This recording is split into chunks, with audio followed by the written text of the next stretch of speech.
Harry and Meghan suffer terrible financial crisis as Spotify takes action to punish dishonest people.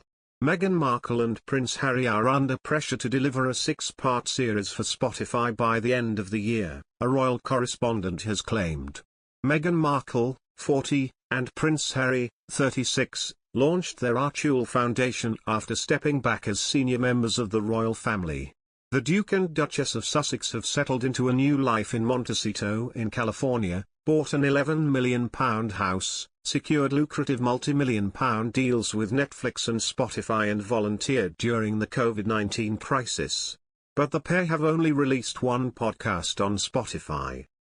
Former Metro Royal correspondent Neil Sean has claimed that while the couple have been busy with their newborn daughter, Spotify want to see product before the end of the year.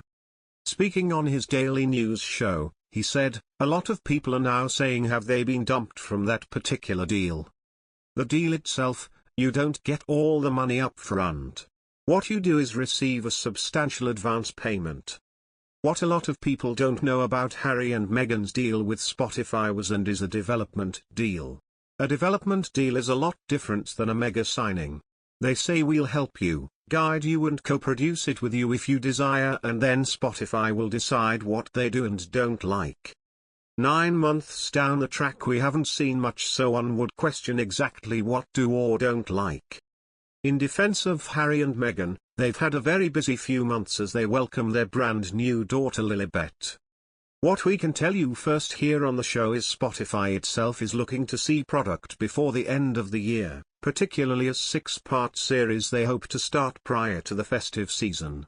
His claims come as after royal commentator Omid Scobie said the Sussexes are set to a busy period after the arrival of their second child.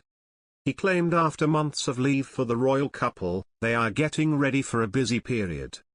He said royal fans will see why their move to the US was so important to them. Speaking to Good Morning America, Mr. Scobie said, "One of the lessons learned by the couple was it's okay to slow down.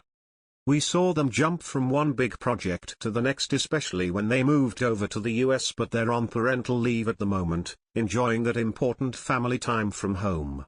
But we are about to enter a very busy period for the couple when they do return to work. We will see those first projects from Spotify, the Netflix project coming out, and of course their own work from their charitable organization Markle. That's something they really want to be on the ground for. We know they're at their best when they're interacting with people on those special engagements." He added, "This is finally going to be a chance to see them showing us what they're doing in the US and why that move was so important for them." The Duke and Duchess of Sussex have dropped their first podcast.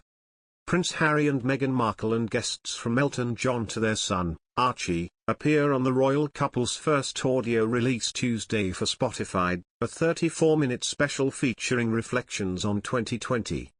The couple who stepped down from their royal duties in spring invited friends and people they admire to record audio diaries that were excerpted for the show. "It's been a year, and we want to honor the compassion and kindness that has helped so many people get through it," the Duke of Sussex says to introduce the podcast. "And, at the same time, to honor those who've experienced uncertainty and unthinkable loss," the Duchess of Sussex adds.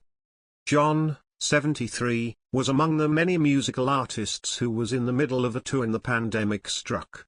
"All of the sudden we ground to a halt," he says in his audio diary. Other contributors include tennis player Naomi Osaka, who won the US Open in 2020 and calls it the year that I became more grateful for the things and the people around me.